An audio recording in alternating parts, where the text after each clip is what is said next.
Τώρα έχουμε έναν εγκέφαλο από Hyundai Getz 1100 κυβικά βενζίνης.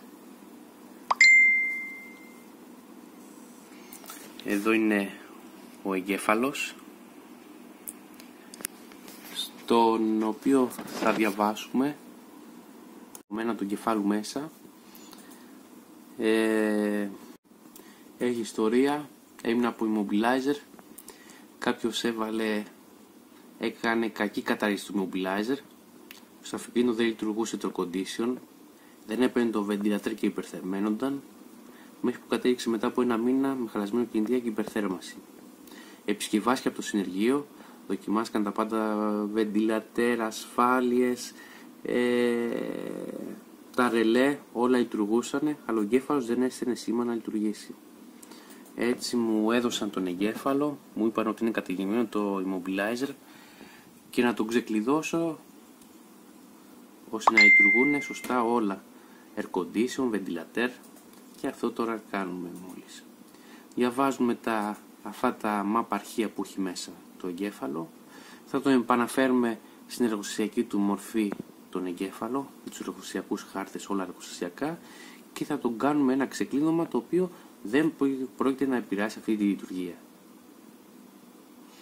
Αυτοί δυστυχώς τι έκαναν? Αυτά τα μοντέλα εξάγονται σε χώρες όπως και η Ινδία, στην οποία δεν τους ενδιαφέρουν τα στάνταρ ασφαλείας, δηλαδή δεν έχουν immobilizer εκεί μέσα, δεν έχουν air condition και το ventilator παίρνει μπρος από φούσκα του ventilator, δεν δίνει ο εγκέφαλος που διαβάζει από τη θερμοκρασία. Αυτοί πήραν ένα αρχείο, το έγραψαν από τέτοιο μοντέλο και του δημιούργησε προβλήματα του ανθρώπου. Δεν γίνεται έτσι η σωστή κατάρριση ή ξεκλείδωμα του κεφάλου. Εδώ έχουμε ποιοτικό ξεκλείδωμα του κεφάλου χωρίς να δημιουργεί τέτοια προβλήματα, το air condition να λειτουργούν και όλα να λειτουργούν στην εργοστασιακή τους μορφή. Αυτό πάμε τώρα να το επαναφέρουμε και ο άνθρωπος να καταφέρει να κάνει σωστά τη δουλειά του και να έχει ένα αυτοκίνητο που να λειτουργούν όλα σωστά και εργοστασιακά. Παρόλο που έχει το πρόβλημα του immobilizer, δεν τον πειράζει που θα γίνει κατάργηση του immobilizer, ώστε να μην του δημιουργεί πρόβλημα και να παίρνει μπρος. Επειδή σαν ανταλλακτικό η μονάδα του immobilizer σταμάτησε να παράγεται δυστυχώς, και οπότε καταφεύγει σε αυτή την απόφαση να το κάνει έτσι και να έχει ένα λειτουργικό αυτοκίνητο πάλι για να κάνει τη δουλειά του. Συνεχίζουμε, διαβάζουμε εδώ πέρα τους χάρτες. Ο εγκέφαλος αυτός είναι ένας Bosch Mi E79, όπως ανέφερα από Hyundai Getz 1100 κυβικά που έβγαινε από το 2003 μέχρι το 2009 μοντέλο.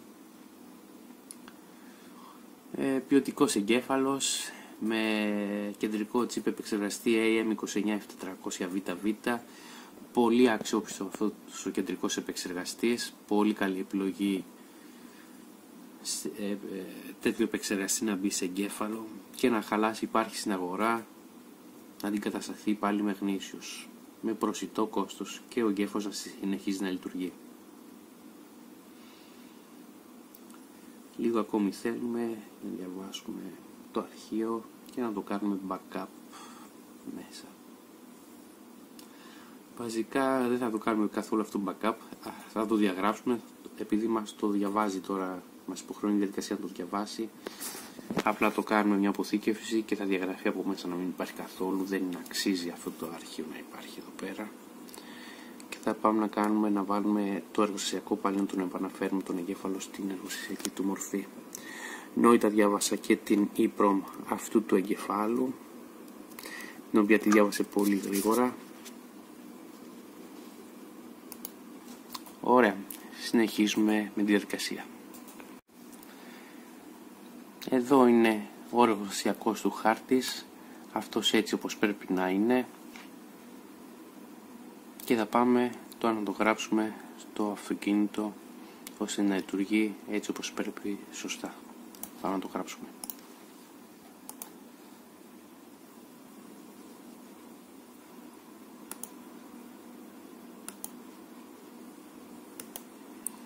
Εγγραφή.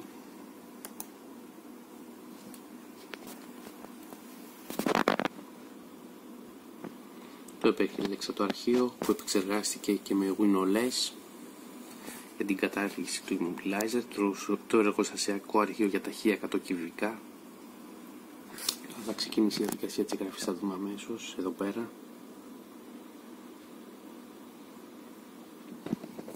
Μπήκε ίδιο αρχείο που να ταιριάζει με τα σηριακά νούμερα του εγκεφάλου, έτσι όπως πρέπει, ο εγκέφαλος να γίνει όλος εργοστασιακός, εγκέφαλος και εφικό της BOSS. Ξεκίνησε η διαδικασία του εγκεφάλου, το γράψιμο του εγκεφάλου, πολύ ωραία.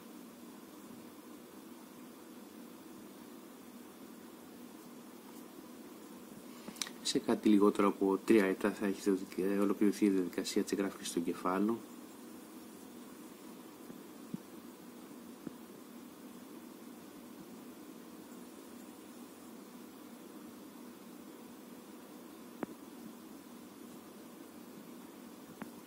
Ο συγκεκριμένος εγκέφαλος έχει τα σηριακά νούμερα 39110 παύλα 02βj0. Τα τελευταία 5 ψηφία ανά εξάμηνο περίπου άλλαζαν και βλέπουμε διάφορα ψηφία.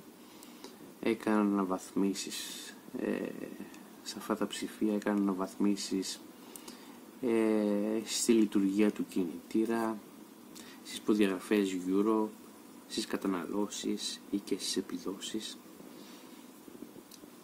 Εμείς βάλαμε ακριβώς τα ίδια που είχε ο εγκέφαλος, τα ίδια χαρακτηριστικά λειτουργίας που είδαμε πάνω στον εγκέφαλο. Αυτό το συγκεκριμένο βγήκε από ένα Hyundai Getz 2004 μοντέλο.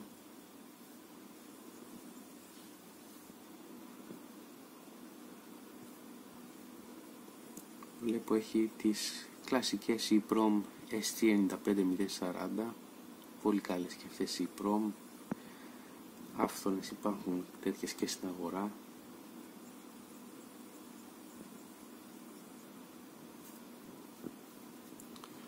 Βέβαια από αυτά τα δύο τσιπάκια δεν σημαίνει ότι με το που θα αλλάξουμε αυτά τα δύο τσιπάκια θα επισκευαστεί ένας εγκέφαλος και θα λειτουργεί ξανά. Έχει άλλα τόσα τσιπάκια μέσα. Απλά συνήθως αυτά είναι οι κεντρικοί επεξεργαστές για αυτόν τον εγκέφαλο. Φυσικά και άλλοι επεξεργαστές μπορεί να χαλάσουν που έχει μέσα και να οφείλονται εκείνοι για κάποιες βλάβες που υπάρχουν, όχι μόνο αυτοί.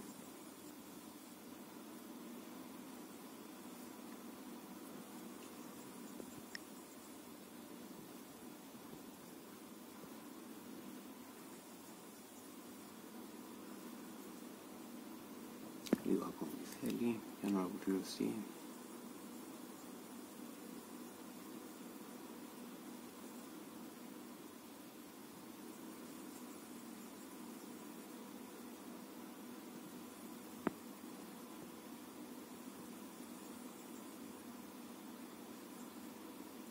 Βλέπω εκεί πέρα που το έχω σταθερά με 12,2 volt, ο εγκέφαλος τραβάει 0,21 αμπέρ. Οι πιο αρχαίοι τεχνολογίες τραβούσαν 0,4, έχω δει και 0,6 αμπέρ να τραβάν, διπλάσεις και τριπλάσεις καταναλώσεις σε σχέση με τους πιο καινούριους. Οι πιο καινούργιοι εγκέφαλοι αυτοί συνήθως εκεί πέρα κυμαίνονται 0,2 με 0,25 αμπέρ κατανάλωσή τους ενέργειας.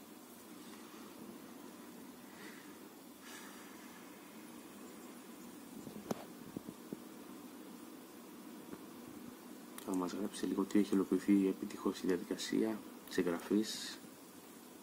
Λίγο ακόμη θέλει.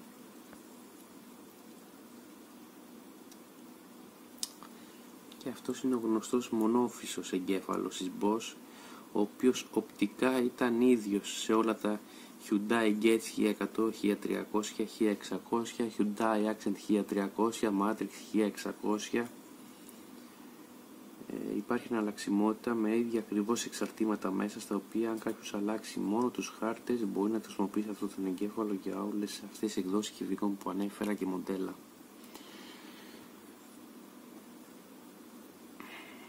Λίγο ακόμη θέλει για να ολοκληρωθεί η διαδικασία της εγγραφής. Πάμε.